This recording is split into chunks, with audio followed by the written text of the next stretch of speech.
ED और CBI के लगातार छापों से परेशान विपक्ष एकजुट होने लगा था।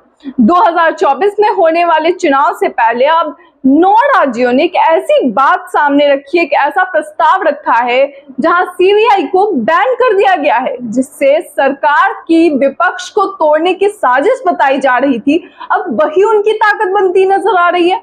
दोस्तों, अब आखिर केंद्र की सरकार क्या करेगी? अब 9 राज्यों में सीबीआई को बिना इजाजत एंट्री ही नहीं मिलेगी। हर बार जब भी चुनाव आते थे, उससे पहले किसी न किसी नेता के खिलाफ, किसी न किसी पार्टी के खिलाफ अचानक ईडी और सीबीआई एक्टिव हो जाती थी। मगर अब इन 9 राज्यों ने जो मिलकर प्रस्ताव पारित किया है, उसे लेकर अब सरकार में बैठे लोग चिंतित हो गए हैं।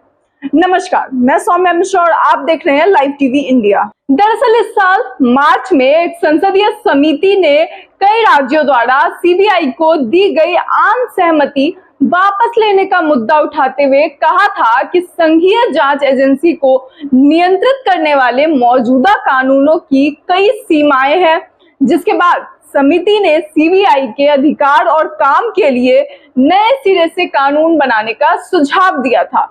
उन्होंने कहा कि समिति महसूस करती है कि दिल्ली विशेष पुलिस प्रतिष्ठान अधिनियम की कई सीमाएं हैं और इसलिए सिफारिश करती है कि एक नया कानून बनाने और सीबीआई की स्थिति, कार्यों और शक्तियों को परिभाषित करने की आवश्यकता है और निष्पक्षता सुनिश्चित करने के लिए सुरक्षा उपायों को निर्धारित करने की भी आवश्यकता है।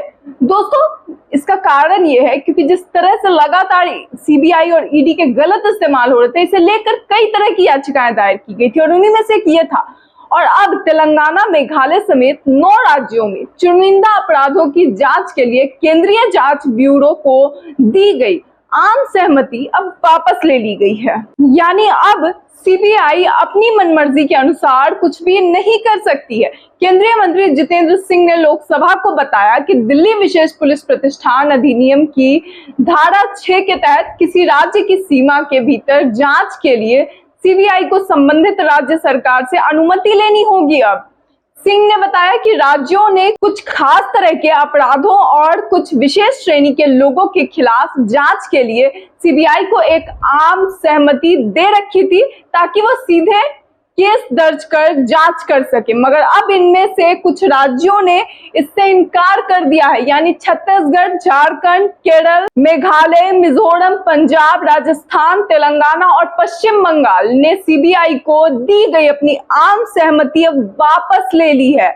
अब इन सभी 9 राज्यों में सीबीआई की अपनी मर्जी नहीं चलेगी और ना ही सीबीआई से कोई अपनी मर्जी चलवा सकेगा। गैर भाजपा शासित राज्यों ने सीबीआई पर विपक्षी नेताओं को चुन चुनकर निशाना बनाने का आरोप लगाया है और इन्हीं लगातार आरोपों के कारण, इन्हीं लगातार हो रही कार्रवाइयों के कारण अब इस निर्णय को लिया गया है और इन 9 राज्यों ने अपनी सहमति वापस ले ली है। मगर अब इस आम सहमति को वापस लेने से सीबीआई को उन मामलों की जांच करने में भी दिक्कत आ सकती है जिनका राष्ट्रीय महत्व है या अंतरराष्ट्रीय विस्तार है।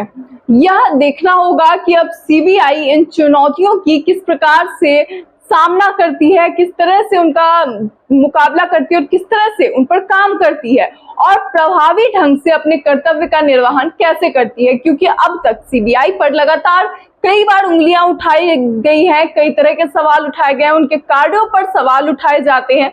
सुप्रीम कोर्ट के वकील रुद्र विक्रम सिंह ने कहा कि आम सहमति वापस लेने का मतलब है कि सीबीआई को हर मामले की जांच से पहले अब नए सिरे से आवेदन करना होगा और सहमति दिए जाने से पहले वह कार्य नहीं कर सकती है। उन्होंने कहा कि सीबीआई आम सहमति वापस लेने से पहले उस राज्य में पंजीकृत मामलों की जांच जारी रख सकती है।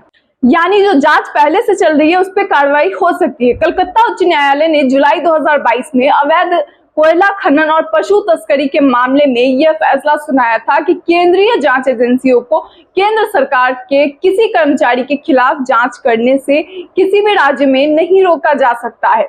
उच्च न्यायालय ने अपने आदेश में कहा कि देश भर में भ्रष्टाचार के मामलों को एक ही नजर से देखा जाना चाहिए। केंद्र सरकार के कर्मचारियों को इस आधार पर जांच से छूट नहीं दी जा सकती कि वे उन राज्यों में कार्यरत हैं जिन्होंने आम सहमति वापस ले ली है। आम सहमति वापस लेने से सिर्फ वही मामले प्रभावित होंगे जो सिर्फ और सिर्फ राज्य सरकार के कर्मचारियों से जुड़े हैं। हालांकि इस आदेश को उच्चतम न्यायालय में चुनौती दी गई है, जहां मामला अभी भी लंबित है। इसलिए सीबीआई कलकत्ता हाई कोर्ट के आदेश का उपयोग करते हुए कुछ मामलों में तब तक जांच जारी रख सकती है जब तक कि सर्वोच्च न्यायालय आदेश को खारिज नहीं कर देता। कानून विशेषज्ञ और सुप्रीम कोर्ट बार एसोसिएशन के सदस्य गुरमीत नेहरा ने कहा कि सीबीआई सर्च वारंट जारी करने के लिए उस राज्य की स्थानीय अदालत से संपर्क कर सकती है और वह दिल्ली में मामला दर्ज कर जांच को आगे बढ़ा सकती है। लोकसभा के चुनाव करीब है, सभी तैयारी में लगे हुए हैं और ऐसे में अब ये फैसला सामने आया है। दोस्तों, इससे पहले भी ईडी और सीबीआई को लेकर अलग अलग तरह के सवाल लगातार उठते रहते हैं और ये कहा जाता है कि सीबीआई का गलत इस्तेमाल किया जाता है विपक्षियों को नीचे करने के लिए, विपक्षियों को दबाने के लिए, विपक्षियों की आवाज रोकने के लिए। इस तरह के लगातार सवाल उठते चले आते हैं और अभी इसे लेकर मामला काफी गर्म भी था, जिसके बाद कितने प्रोटेस्ट किए गए, कितने सारे विरोध प्रदर्शन किए गए, उसके बावजूद इसे लेकर कोई निर्णय सामने नहीं आ पाया था। इसके साथ ही याचिकाएं भी दायर की गई थी। 14 विपक्षियों ने मिलकर याचिका दायर की थी, मगर कोर्ट से उसे खारिज कर दिया गया था। सुप्रीम कोर्ट ने उस याचिका को खारिज कर दिया था, मगर अब इसे लेकर खुद ही इन सभी गैर बीजेपी राज्यों ने एक निर्णय किया, जिसके बाद उस निर्णय का ये परिणाम सामने आया। दोस्तों, सीबीआई की इस बैन को लेकर आपकी क्या राय है? अपनी राय को कमेंट बॉक्स में जरूर बताएं। फिलहाल इस वीडियो में इतना ही, तब तक के लिए धन्यवाद।